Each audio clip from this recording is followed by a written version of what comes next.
भारत पर अधिकार जमा लिया था और आगे चलकर चक्रवर्ती सम्राट अशोक के राज्य में मौर्य वंश का वृहद स्तर पर विस्तार हुआ।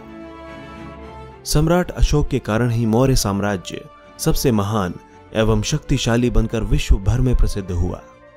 मौर्य वंश में चंद्रगुप्त मौर्य, बिंदुसार, अशोक, कुणाल, दशरथ, संप्रति, शालिसुख, देववर्मन, शतधन्वन और बृहद्रथ नाम के महान राजा हुए।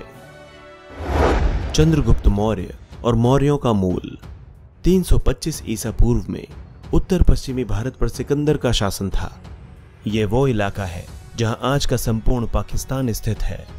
जब सिकंदर पंजाब पर चढ़ाई कर रहा था तो एक ब्राह्मण जिसका नाम चाणक्य था, मगध को साम्राज्य विस्तार के लिए प्रोत्साहित करने आया। चाणक्य को कौटिल्य के नाम से भी जाना जाता था। उनका वास्तविक नाम विष्णुगुप्त था।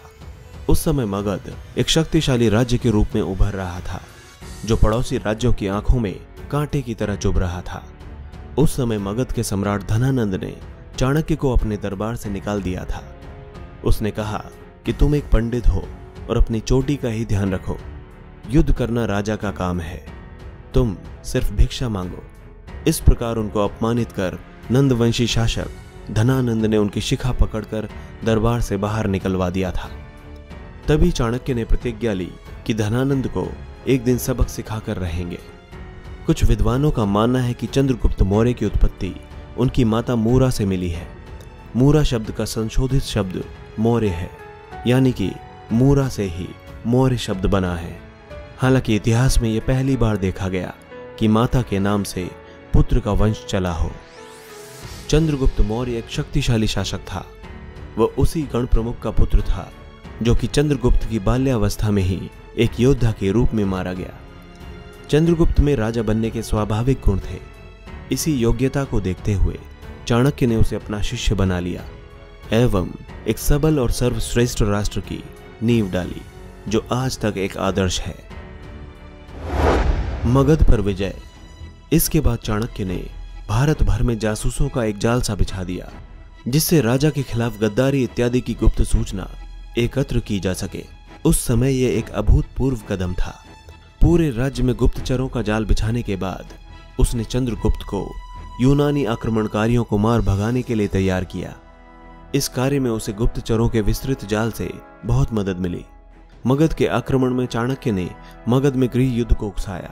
उसके गुप्तचरों ने नंद के अधिकारियों को रिश्वत देकर उन्हें अपने पक्ष में कर लिया। इसके बाद नंद ने अपना पद छोड़ दिया और चाणक्य को विजय श्री प्राप्त हुई। नंद को निर्वासित जीवन जीना पड़ा, जिसके बाद उसका क्या हुआ ये एक रहस्य है। आगे चलकर चंद्रगुप्त मौर्य ने जनता का विश्वास भी जीता और इसके साथ उसको सत्ता का अधिकार भी मिल गया। चंद्रगुप्त का साम्राज्य विस्तार। उस समय मगध भारत का सबसे शक्तिशाली राज्य था।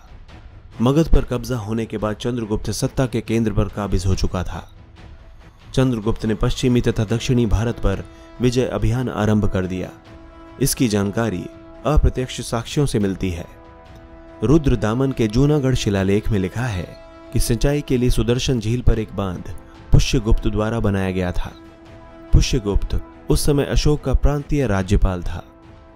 उत्तर पश्चिमी भारत को यूनानी शासक से मुक्ति दिलाने के बाद उसका ध्यान दक्षिण की तरफ गया। चंद्रगुप्त ने सिकंदर के सेनापति सेल्यूकस को 305 ईसा पूर्व के आसपास हराया था। ग्रीक विवरण पर इस विजय का उल्लेख नहीं है, पर इतना कहा जाता है कि चंद्रगुप्त और सेल्यूकस के बीच एक संधि हुई थी, जिसके अनुसार सेल्यूकस ने कंधार, काबुल, हेरात और बलूचिस्तान के प्रदेश चंद्रगुप्त को दे दिए थे। इसके साथ ही चंद्रगुप्त ने 500 हाथी भेंट किए थे। यह भी कहा जाता है कि चंद्रगुप्त ने सेल्यूकस की बेटी कर्नालिया से विवाह कर लिया था। कर्नालिया को हिलना भी कहा जाता है। कहा जाता है कि यह पहला अंतर्राष्ट्रीय विवाह था। सेल्यूकस ने मेगास्थनीज को चंद्रगुप्त के दरबार में राजदूत के रूप में भेजा था। प्लूटार्क के अनुसार सेंड्रोकोटस यानी चंद्रगुप्त उस समय तक सिंहासन पर आसीन हो चुका था। उसने अपनी 6 लाख सैनिकों की विशाल सेना से संपूर्ण भारत पर विजय प्राप्त कर ली और अपने अधीन कर लिया। ये टिप्पणी थोड़ी अतिशयोक्ति ही कही जा सकती है, क्योंकि इतना ज्ञात है कि कावेरी नदी और इसके दक्षिण के क्षेत्रों में उस समय चोलों, पांड्यों, सत्यपुत्रों तथा केरल पुत्रों का शासन था। अशोक के शिलालेख कर्नाटक में चित्तल दुर्ग, येरागुडी तथा मास्की में पाए गए हैं।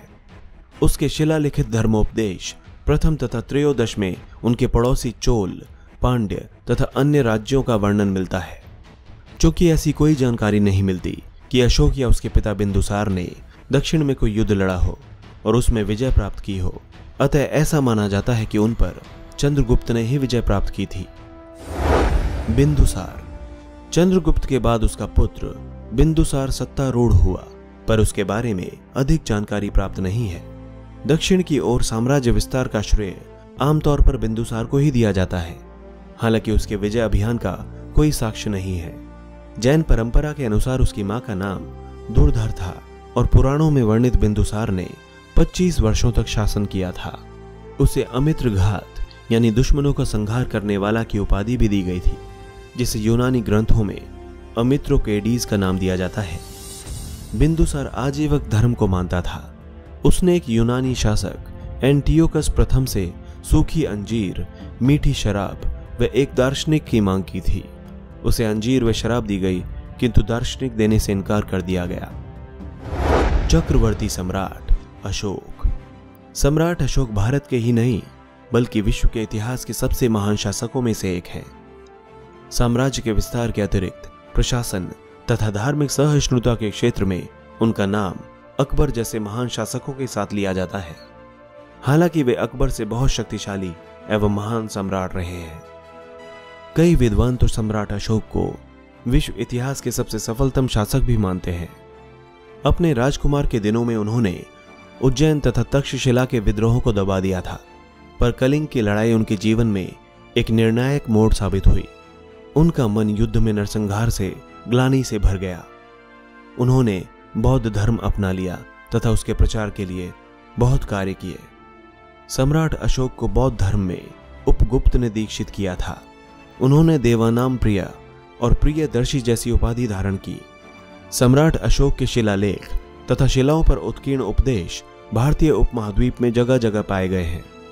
उसने धम्म का प्रचार करने के लिए विदेशों में भी अपने प्रचारक भेजे। जिन जिन देशों में प्रचारक भेजे गए उनमें सीरिया तथा पश्चिमी एशिया का एंटियोकस थियोस, मिस्र का टॉलमी फिलाडेलस, मकदूनिया का एंटिगोनस गोनातस, साइरीन का मेगास तथा एपायरस का अलेक्जेंडर शामिल थे। अपने पुत्र महेंद्र और एक बेटी को उन्होंने राजधानी पाटलिपुत्र से श्रीलंका जल मार्ग से रवाना किया। पटना यानी पाटलिपुत्र के ऐतिहासिक महेंद्र घाट का नाम उसी महेंद्र के नाम पर रखा गया है। युद्ध से मन ऊब जाने के बाद भी सम्राट अशोक ने एक बड़ी सेना को बनाए रखा था। ऐसा विदेशी आक्रमण से अपने साम्राज्य को बचाने के लिए आवश्यक था।